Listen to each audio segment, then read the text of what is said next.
Once again, good morning to everyone, and I'm really thankful for Design Quest to having called me on board. And I see a lot of my designer friends down there. So my name is Gonsalves, and I've been a designer throughout my life. I spent about 20 years in design. So when Naveen came up and said, let's do a talk on design, and I was really thinking, what should I do? And I decided, because we got so many tools today and we use a lot of AI, and we've seen the last speaker talk about it. The thing is, I use a lot of AI too, a lot of design tools too. But what's very important is you need to get your fundamentals right. And if you don't have your fundamentals right, then you have nothing right. And I used to build, I started my career with print and graphics, and moved into motion graphics, moved into digital design. We worked with Apple for a very long time.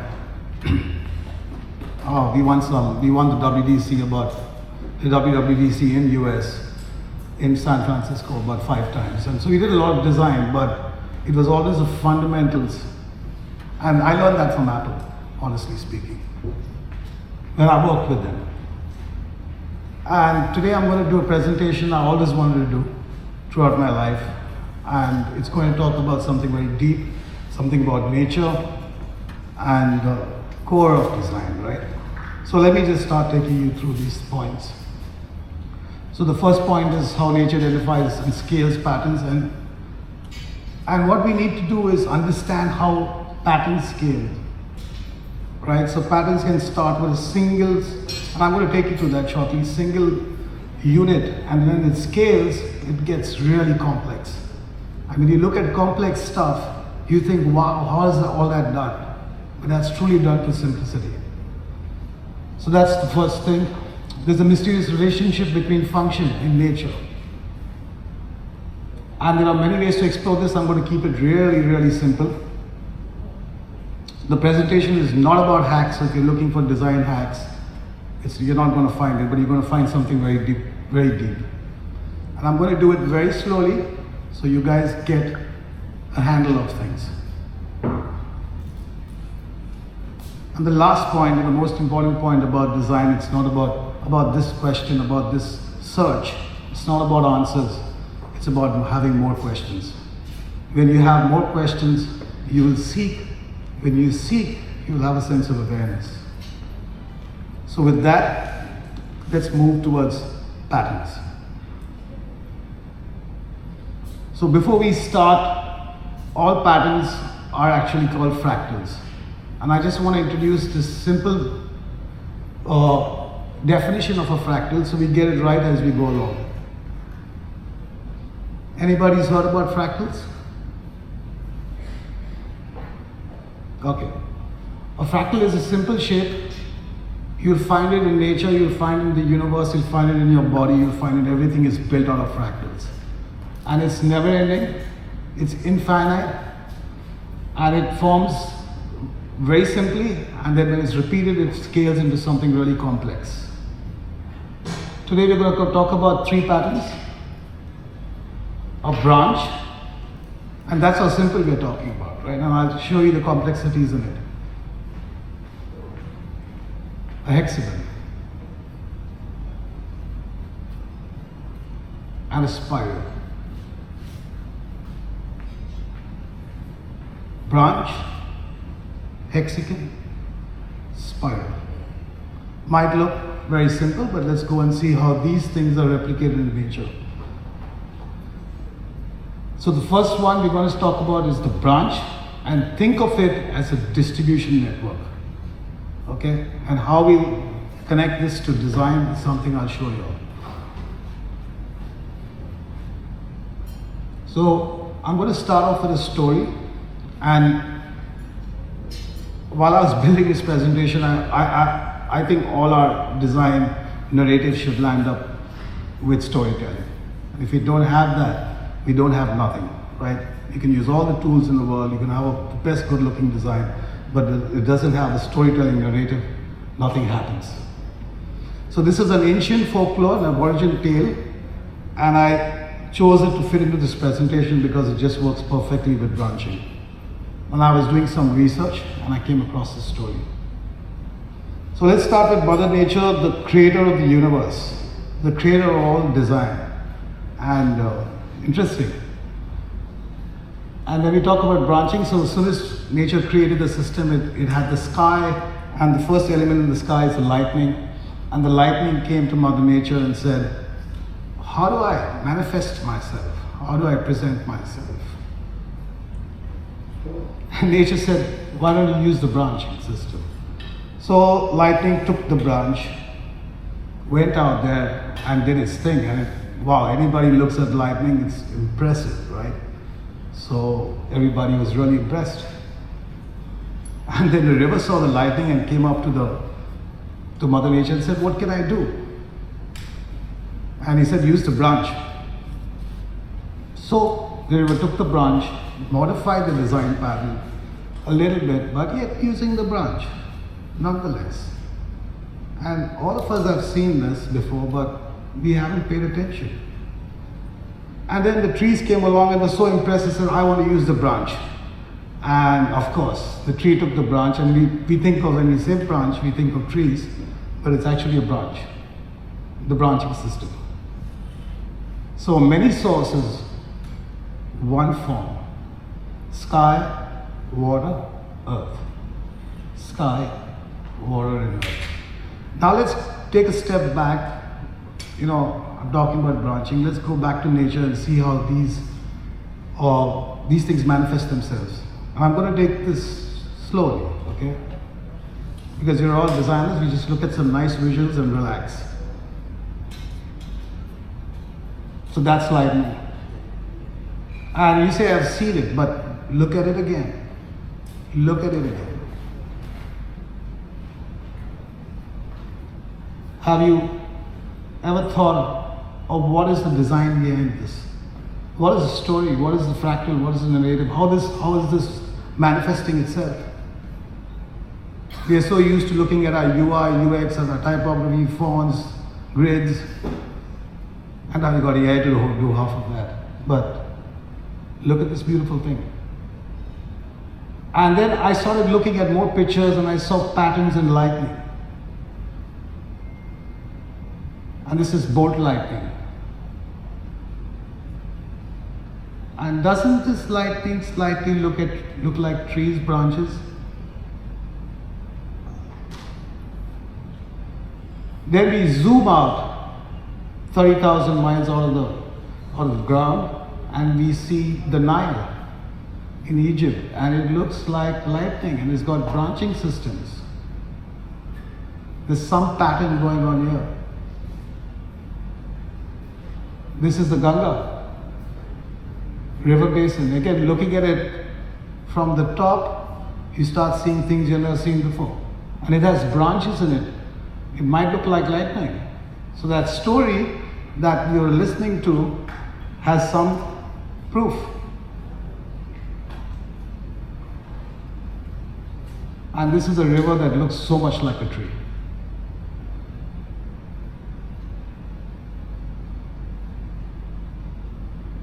This looks so much like a plant, but it's a river. And these are all Google Earth images. If you spend some time in Google Earth, you'll see a lot more patterns.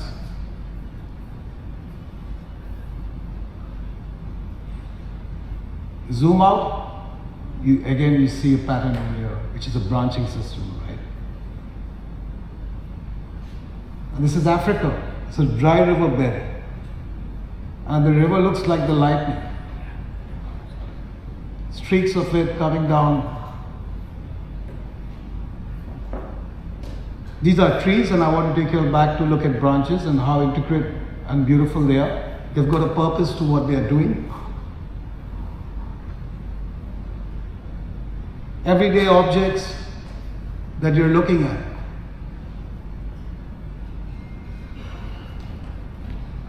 And these are mountains that we're looking at, a satellite image, also forming patterns like trees. So lightning, trees, branches, all looking the same. So why does the lightning look like the river? And why does the river look like the tree? What's the function? We know the story because they all went to Mother Nature and got the idea from there, but what is the story, right? And what is the function? One source, infinite reach. So nature needs to carry its resources from one point to every point. And one of the quickest and most efficient way to do is to do it with branching, right? And when you use branching, you have multiple options, multiple stories that come out of it. And I'll take you through the next slide that makes this more clear. Why is it the quickest and the most efficient way? Because we think the quickest way is a straight line from one point to the other, but life doesn't present to you straight points. There are always going to be hurdles.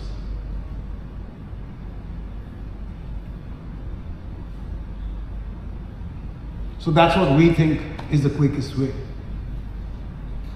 But then you've got obstacles, right? And we've got to navigate these obstacles. And the best way to do it is branching. So branching as a technique, it starts off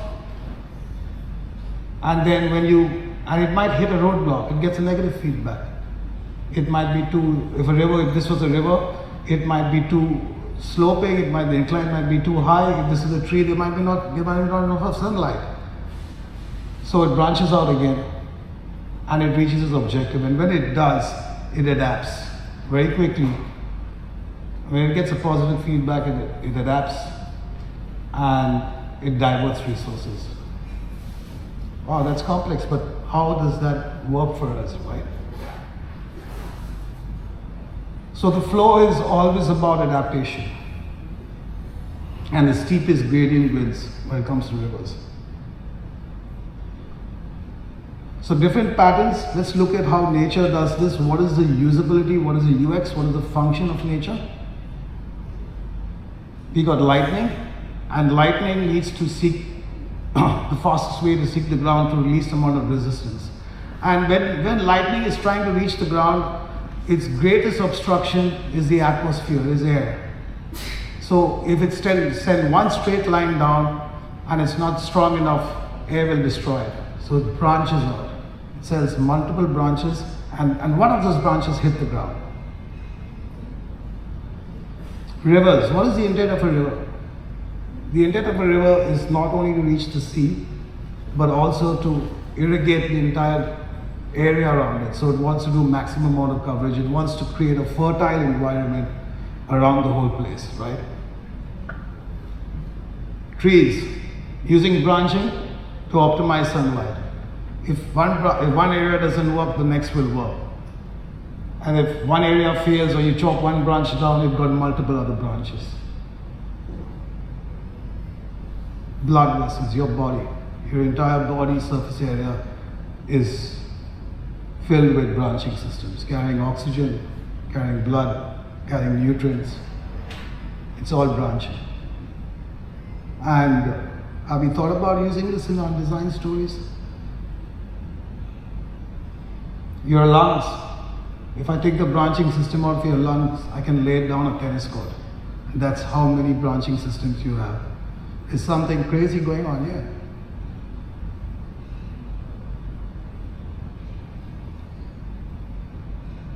So the same branching design, whether water, electricity, blood or light, it uses the same global structure. It uses the same network. It uses the same foundation and does multiple things. So nature uses one fundamental design object and then scales it. So let's quickly look at some design implications, right? When I was doing this research for this subject, I went out and I started branching. I went down many topics. I used it in my thought process. I said, let me be a tree, let me be a river, let me do multiple branching systems, right? And many topics, and then I found the topics which were the least resistance, which was simplified, which had no friction, and I started building this. So you can think of yourself at the very fundamental level, when you're thinking about your concepts, Look at branching. They're also very efficient because oftentimes we think put more effort in what we do. Effort is equal to friction. Friction is equal to, you're wasting your time. So instead of that, whenever there's friction effort, stop, think, rebranch. Look for easier ways. Easier ways may not be the bad ways. So if somebody tells you put more effort, then you know you're doing something wrong. From a UI UX, since we all are UI UX designers in one way or the other, have you thought about it in the information architecture? Your navigation hierarchies. We all build navigation maps. That's the first and the only thing we start with. Reach everywhere from one route. Reach everywhere from one route, right? Whether if you're building a journey for, say a e-com site, right? And you've got your home page, you've got your PDP pages, you've got a product description page, you've got your landing pages, you've got then ultimately, and the most important page you need to be is your checkout page. And anybody reaching the checkout page has to know where he is, also has to know decision making, and branching helps you do that. We'll cover this a little later.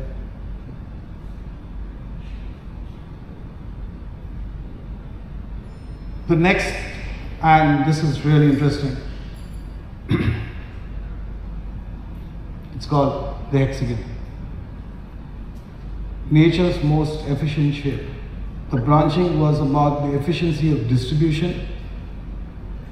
The hexagon is about efficiency of shape.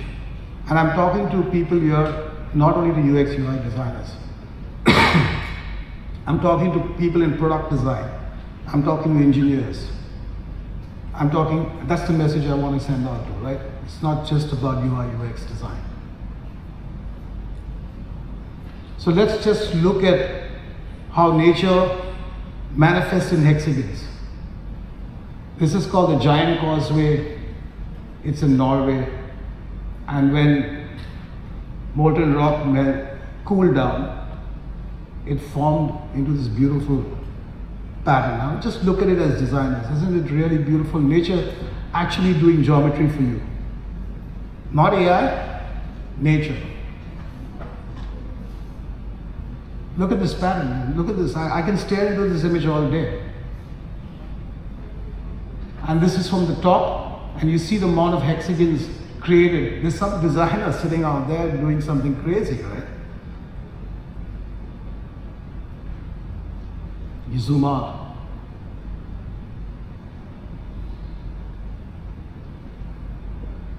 And this is a picture that's really close to my heart.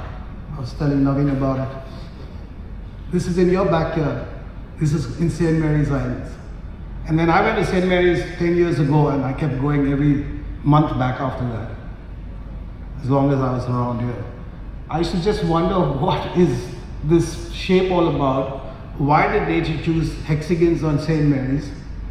And what is the purpose? Is it just having fun? Just saying, let's do some great design and let's choose a hexagon and exploit it? Or is there a reason behind it? How many of you guys been to St. Mary's? Have you all seen it? Yeah. Have you all questioned it? It's such a strong geometric pattern, right? It's almost human-like. And the waters around, these are all photographs I took, and the waters around St. Mary's were also forming hexagons. Suddenly you start seeing hexagons everywhere. And why is it happening? And then you say, well, I'm a designer, I need to question the fundamentals, right? Dried earth forming hexagons.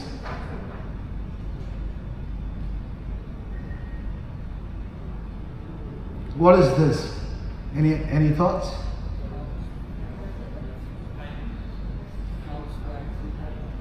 This is in the eye of a dragonfly.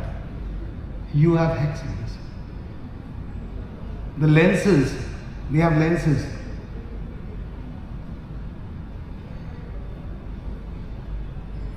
Any guesses here?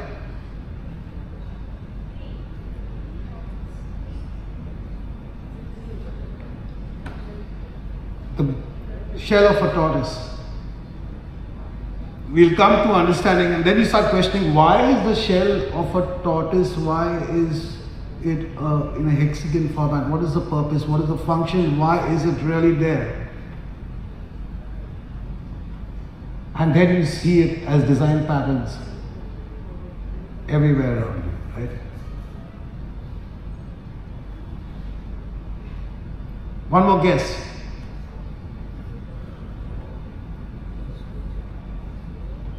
Next time you pour yourself a glass of water, a beer,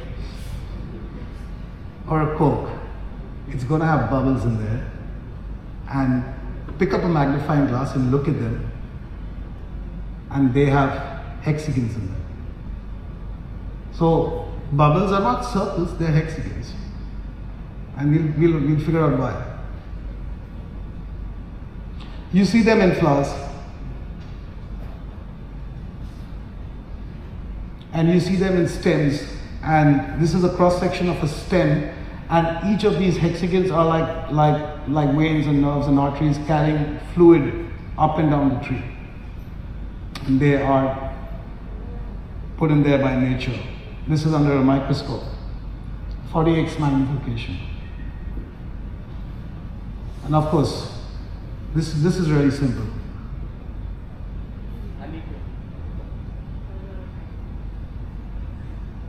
So bees build the most intricate, efficient system in the world that we've seen, and they do that with hexagons. And we as designers have not questioned it, have we? No, we're busy Googling up UI, AI, or Google, or whatever we want, Claude, and saying, build a system for us. But are we looking at fundamentals? Why is this happening? So let's take a peek into it very quickly. It's not a shape, not just a shape. It took 3.8 billion years, so better figure this out, man. We better figure this out today. So the hexagon, there's a hint there, and it says maximum coverage, minimum waste. Maximum coverage, minimum waste, and when we do functional design, engineers and product designers, please keep in mind that they also have to look beautiful. There are only 3 shapes that tile infinitely and perfectly. One is a square, one is a triangle, one is a square, one is a hexagon. So the circle is very efficient, but it does not tile. You'll have gaps in between it, and that's geometry. So a bee could have chosen, or nature could have said, bee went to nature and said, what do I use? It could have given it the triangle, it could have given it the square, but why the hexagon?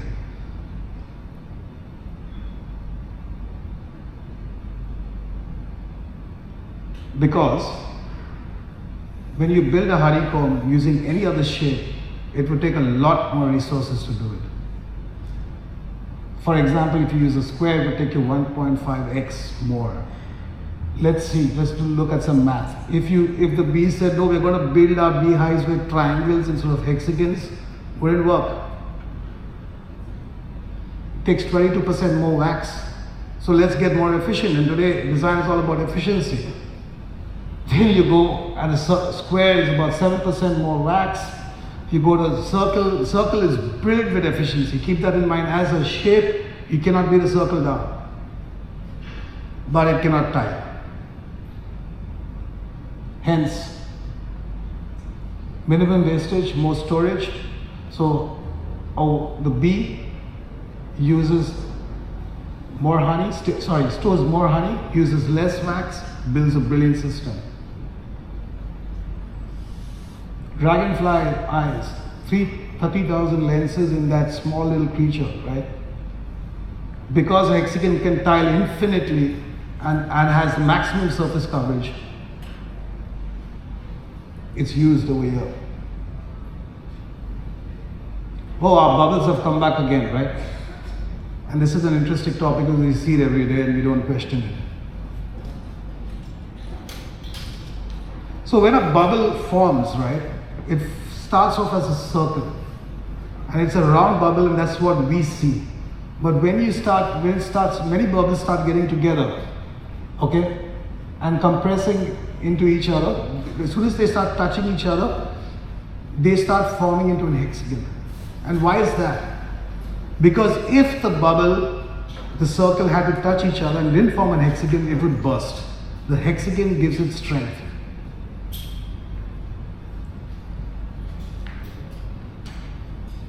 Because of surface energy, the bubble would collapse. Similarly, when a bee builds a hive, the first thing a bee does, it does a circular hole in the hive.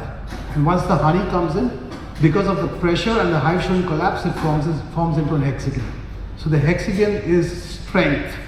Remember that, it's adding strength to everything. The turtle shell. This is an incredible strong object, right? Sorry, a tortoise shell. When force is applied, it's pushed off to all the 6 axes equally. So when you put pressure on the turtle shell, it is distributed on all the 6 axes around the hexagon. And that is why the turtle shell forms a hexagon, right? And there are no weak axes. It's simply foolproof. If you hit it at one point, it's not going to crack because the entire weight, if you punch the shell here, the entire weight is going to be distributed out across the whole shell. And that makes it extremely, extremely strong. And it's used in aircraft design. So there's a term called biomimicry. Look up. Some design implications of the hexagon. It's a fractal, it repeats itself flawlessly, zero gaps, maximum surface area, extremely strong. What have we been doing with hexagons as designers? Anybody using this shape? No? I'll start using it today. Can you design grids on your screens with maximum grids on your screen with hexagons? And don't look at it as putting a hexagon there. Understand the 6 axes and start building grids around it. Use it as a grid tool. Don't just take a hexagon, slap it there and say, oh, instead of a square today, I'm going to use a hexagon. Your client might not like it. There's a deeper fundamental way to do that. It's talking about minimum content, minimum wasted space. As a product designer, if there's anybody engineering and product design here, because I do a lot of product design now, it can give you strength. I used to design apps, now I build buildings. And I'm using the hexagon in my building to bring in strength. So this is my research compounding into what I'm doing. So that was the hexagon. I'm going to take you to the last shape today afternoon, and that's the spiral. The spiral is very close to my heart. And I'm going to start off very quickly. No gyan here, but anybody has heard about the golden ratio? I see a lot of nodding going on there. This is what your layout should follow. If you want to crack layouts, brilliant, beautiful design layouts, or anything you're doing in design, whether you're designing a product or a layout, it should follow the golden ratio. And if you look at the golden ratio, you can derive, the spiral is derived from the golden ratio. Try and just grapple with this concept. I'll simplify it.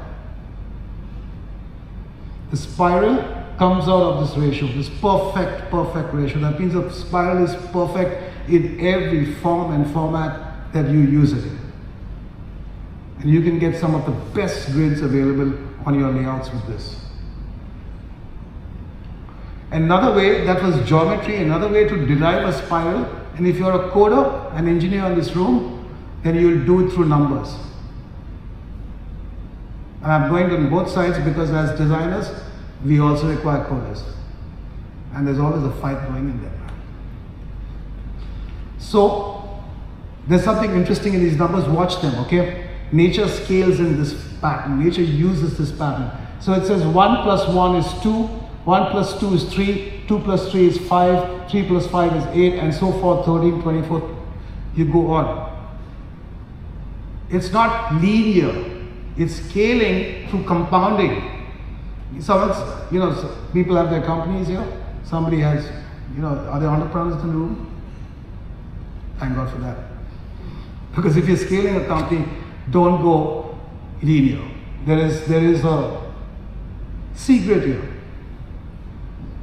And what does nature do? Look at that. In flowers, you will find the same numbers, the same amount of numbers. So it takes its design and says, I'm going to have, how do I design the petals? How do I send them out? It says, no problem. Let's use the golden ratio. Let's use the Fibonacci sequence. Let's use the natural arithmetic. And it says 2, 3, 5, 8, 13, 21, 34. And you'll see this happening over and over again. In about 80 to 90% of the cases. There is another technique for the rest, which I'll talk about some other time. So your takeaway today is nature doesn't grow through additions, but it's doing something else. It's going compounding, and there is a math to it. So let's look at some examples, right? We have been talking so long on the mathematics and the arithmetic and the geometry of the spiral. Let's look at some spirals. One more thing before we go into that direction, it's not just a formula. We see it as perfect beauty. Because what does spiral do? And it's hidden in everything, right? Its proportion automatically creates beauty. You don't require AI. You require spiral. Automatically. And then you go on AI and do what you want to do. So look at spirals in nature.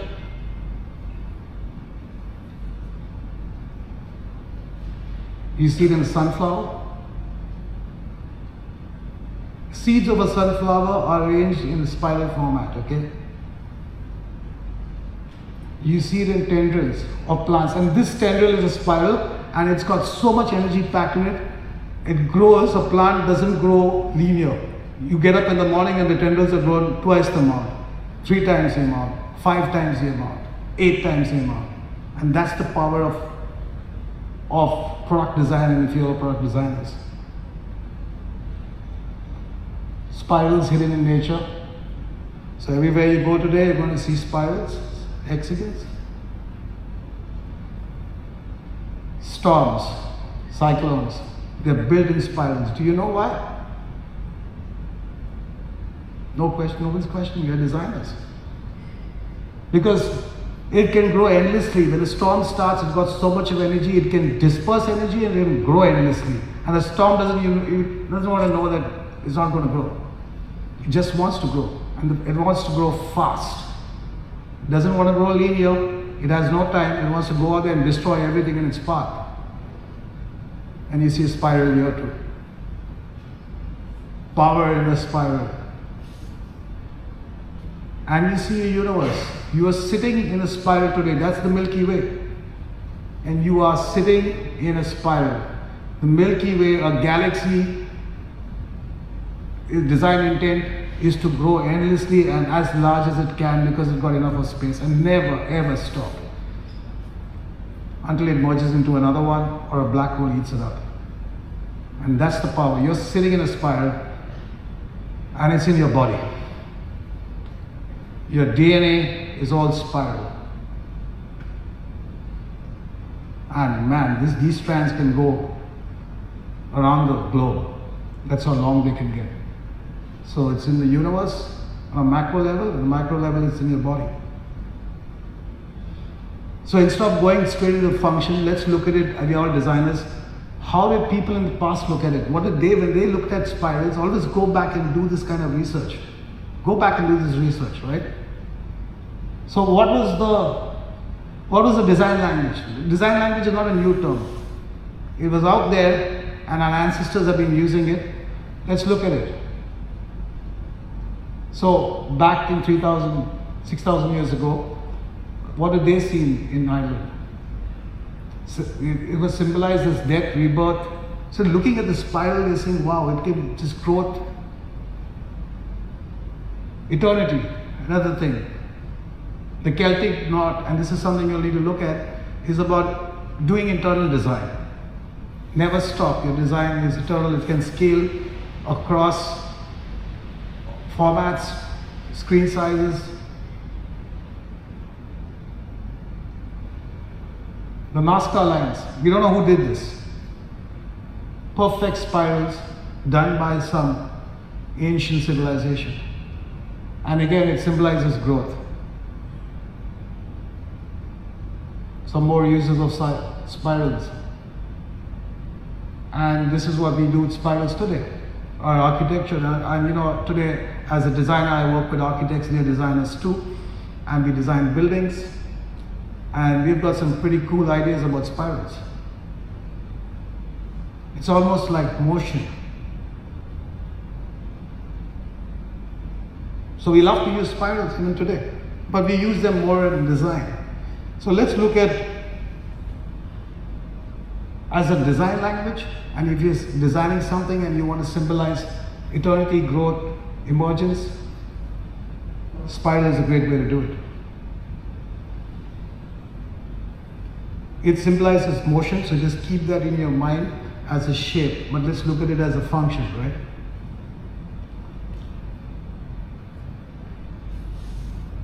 If you're building a company, if you're building any other pattern, if you're an entrepreneur, then you know there's something more than incremental.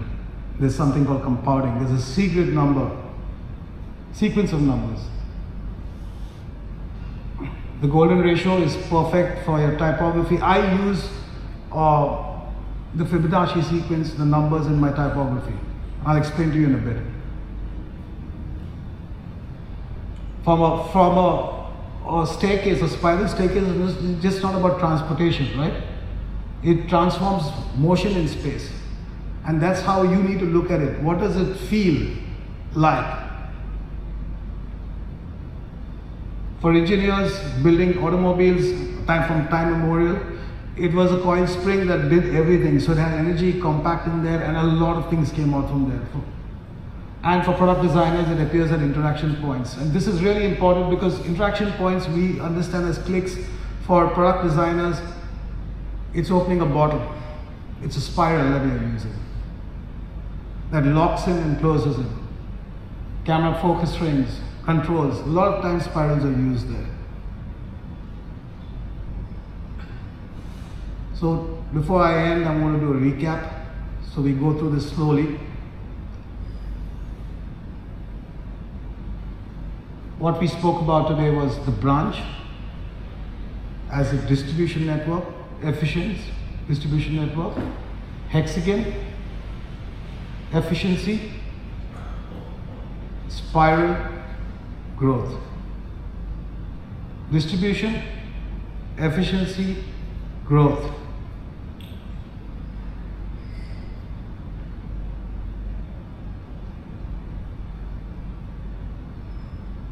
What is a fractal? We spoke about it at the beginning. All of these are fractals. They are shapes that repeat themselves endlessly, flawlessly, forming complex patterns. The beehive can go endlessly with the hexagons. And all this has some, just not beauty, but has some super functional magic built into it. Yeah, and you all end up with this. So I just put this slide together, ready right now. So every great UX design system is a natural system in design. And if you can accomplish that, then you can do great stuff. So branching, try and put it into your information architecture. You know, before you design your prompts, and before you design your AI prompts, and that's very easy to do and prompt it, but your prompts need to be really good. And before that, you need to sketch out the information AI. So navigational maps, sitemaps, hierarchies, you need to test it. Ultimately, you need to test it. A lot of AI throws you stuff, but you need to test it. So at any depth, the user knows where they are in the tree. Remember the tree? remember the fruit, remember the branch. And this is something I'm going to let you guys explore. I'm not going to give you immediate answers, because otherwise there's no exploration. The hexagonal shape grid systems. And a lot of stuff can come out of you. The spiral, layouts, type, spacing. So when I build my type playbook, which I do a lot because I do it for the mobile phone. I build buildings, the same brand work. So I build layouts for the website, for the mobile phone, and for signages inside the building. So our type has to span multiple stories. And I choose the Fibonacci sequence of 8, 13, 21, 24. So when I'm putting it on the hoarding, it looks perfect. When I'm using a title font, I'll use 34. When I'm using a body copy font, I'll use 13. Subtitle 21. It got a perfect sequence, and when you put it, it looks amazing. So don't guess here, try it out.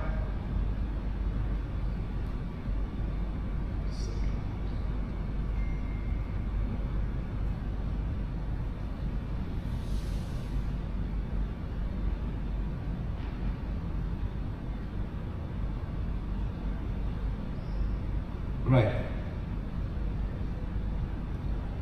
So nature's most powerful idea isn't about a single pattern, and this is important to take home today. It's about reusing that. So don't create multiple stories, don't create multiple design objects, don't start overkilling a design. Take a design pattern, replicate it, reuse it, and it'll work beautifully, efficiently. And if it's not working efficiently, change the fundamental core, the first fractal, or don't overkill it. So the question is the defined one. So I want to use a pattern, or I want to use a form, or I want to design a logo, etc. Define it once. Define it once. Spend a lot of time researching the first fractal. Don't start using it, because if your first idea or your first concept has mistakes in it, you will only replicate mistakes. Nature does not replicate mistakes. It weeds it out. And then, as the beehive goes and you scale it, it multiplies beautifully. It's easy to do, and that's what our design systems are built for. And sometimes, most of the times we do this, but recheck it. And then it becomes into a full functional product, like the beehive. So your framework you can take away today is define, scale, adapt. Define. First, the fractal that will scale endlessly, infinitely. You want to be a designer who designs the universe and not an app.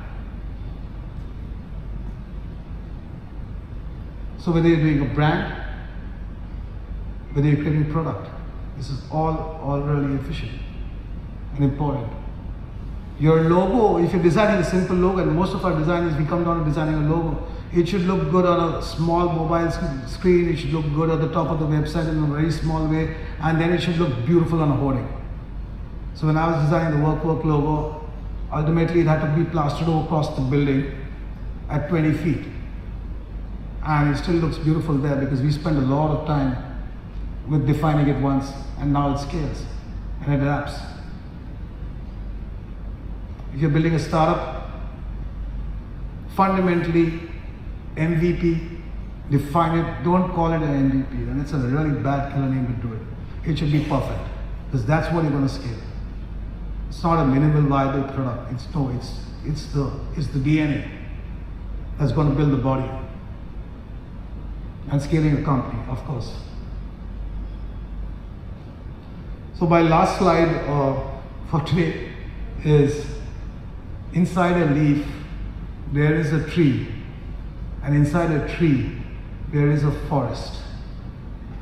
Can anybody see that? Pick up a leaf and you will see the fractal leaf resembles a tree. The design language of a tree is built into a leaf. And that's the tree there. Any leaf you pick up, you will see these patterns. And when the tree replicates itself, it forms into a forest. And this is a picture Naveen and I clipped together maybe 10 years ago, right? And we were seeing things at that time. So once you have seen, you can never unsee. You can never unsee from today. You can never unsee the bubble or the beehive or the flower. So thank you everyone, and hope you enjoy the show.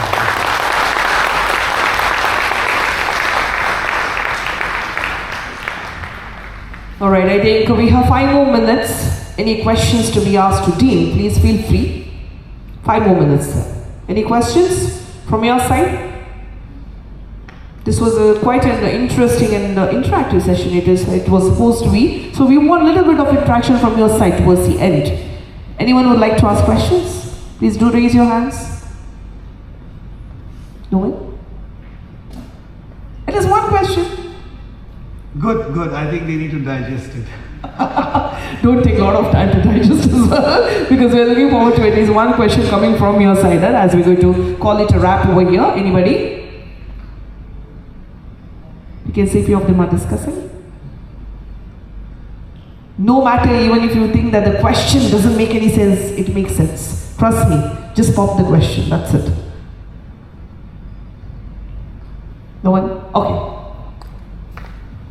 Right, we have Naveen with us.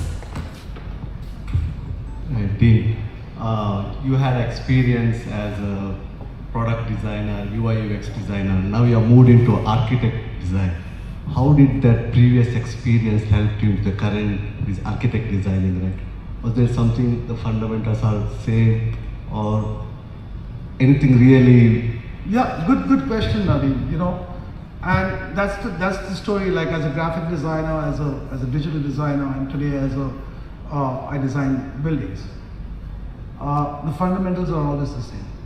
Like nature, if you have your fundamentals right, then you just move from one design to the other. Like I design products for very long, and that is the truth. It's not a trick; it's the truth. If you get your fundamentals right, question, figure out what you are doing, spend some time in introspection, understand what is square, what is triangle, you know, basic stuff. But it's really important because then you can move across,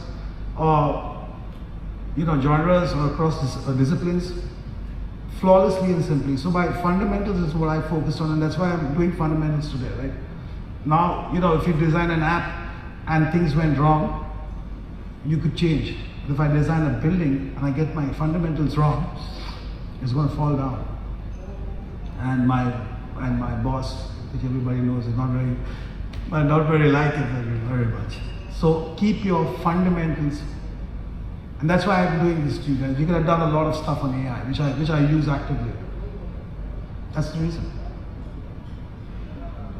All right, thank you guys.